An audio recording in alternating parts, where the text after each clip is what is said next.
ससुरा हो जहैया ना जाना गोरी, ससुरा हो जहैया ना जाना गोरी, रात भर सगी बंसु धाई का, रात भर सगी बंसु धाई का, कैसे तरफ रोना ना गोरी, सगी बंसु धाई का धना।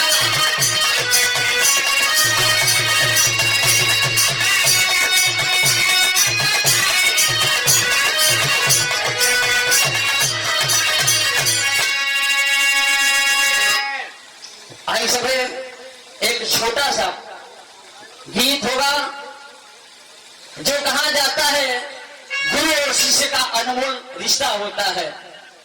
आज जो चंद्रहास भैया इस कार्यक्रम को करा रहे हैं वास्तविक में मेरे साथियों सराहनीय है। मास्टर साहब दोनों गीत का बोल लगा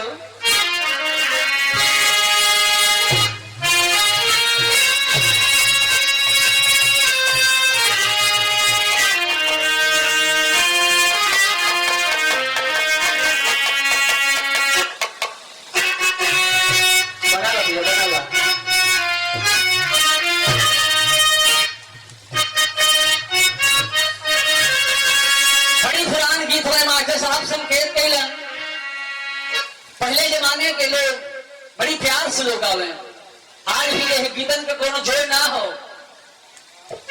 कैसे मास्टर साहब?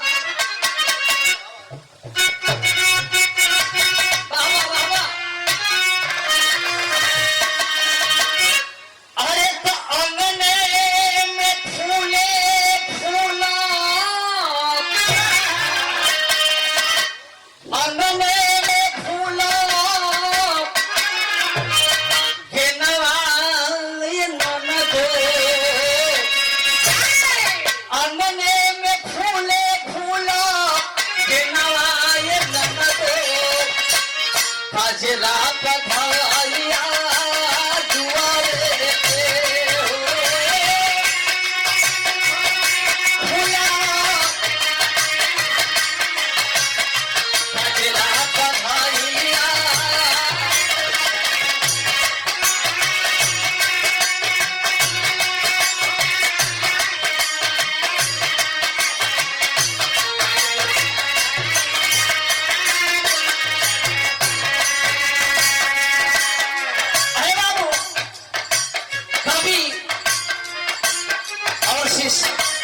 गुरु और शिष्य का नाता अनमोल हुआ करता है। लिखल गई का महान के तनो,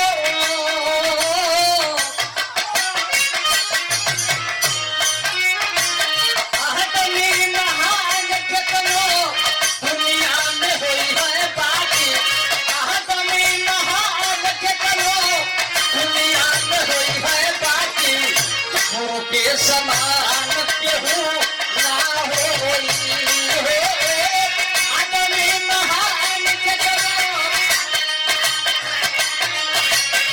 गुरु के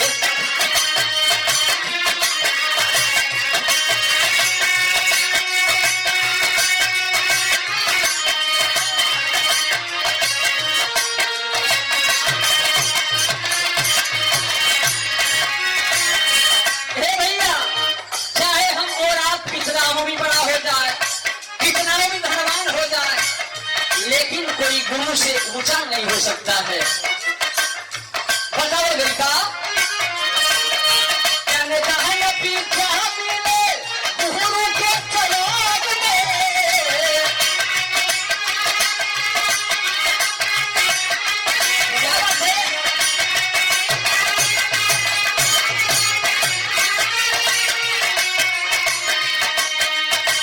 वो चला उधार सतगुरु साहब के सराग में,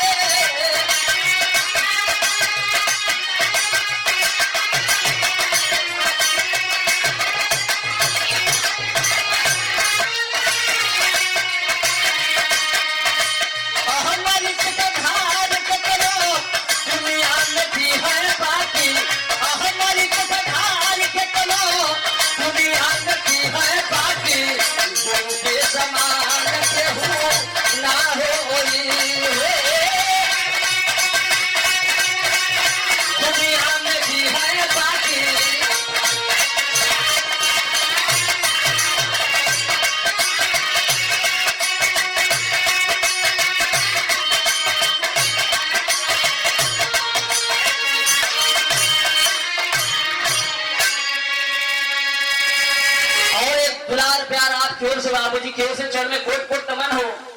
दूसरे बन खिलाड़ी में बतावल दिल का बता भैया। गुरु विश्वनीत जी के पूजन में खिलाई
कहा जाता है कि गुरु का जितना भी बड़ाई आप कीजिए उतना ही कम है।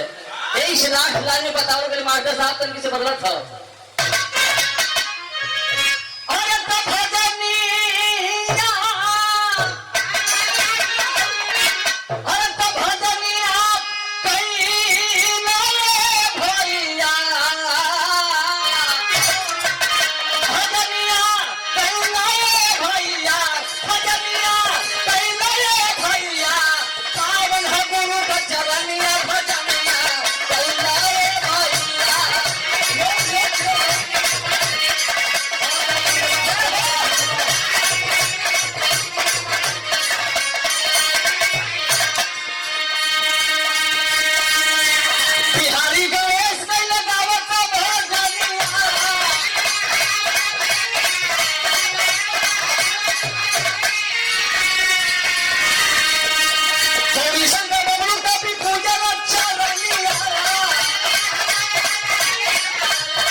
भाई गौरी शंकर यादव जी रेवतीपुर से।